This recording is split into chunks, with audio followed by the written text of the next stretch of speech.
Dans cette séquence, nous allons faire la synthèse sur la fonction cosinus avec son ensemble de définitions, sa dérivée, ses limites, tableau de variation, tableau de signes et son graphique.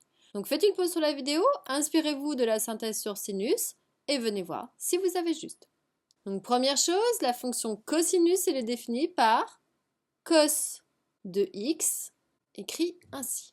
Pour l'ensemble de définitions, peut-on faire le cosinus sur n'importe quel x? Eh bien, oui.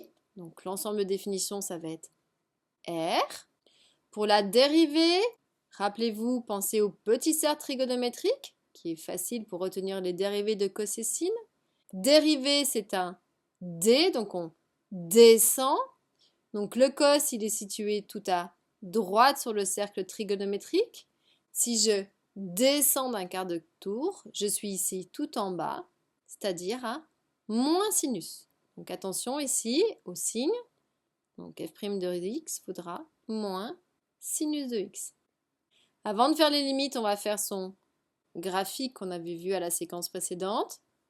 Donc voici le graphique de cosinus. Sachant qu'au niveau de la parité, la propriété qui est importante à retenir pour le cosinus, c'est que le cosinus elle est paire.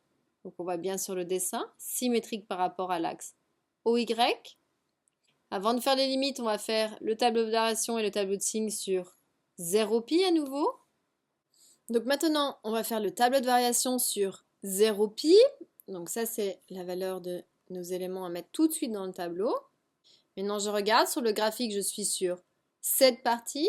Je lis de la gauche vers la droite, on imagine.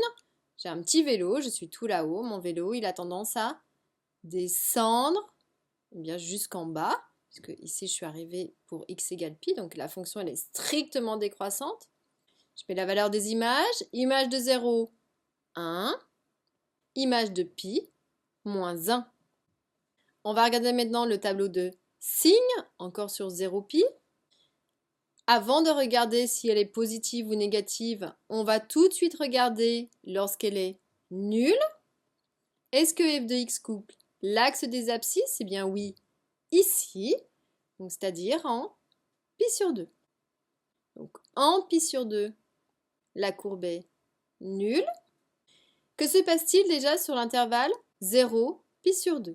Donc je suis ici, ma courbe est dans la partie ici, c'est-à-dire la partie strictement positive.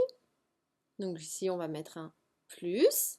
Et puis sur l'intervalle pi sur 2, pi, c'est-à-dire je suis sur la partie ici, ma courbe est en dessous de l'axe des abscisses, c'est-à-dire dans la partie négative.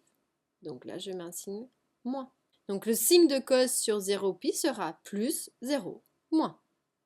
Maintenant, si on regarde les limites à l'infini, on se souvient, la fonction cos, elle oscille continuellement entre moins 1 et 1, et en fait, elle ne se stabilise jamais.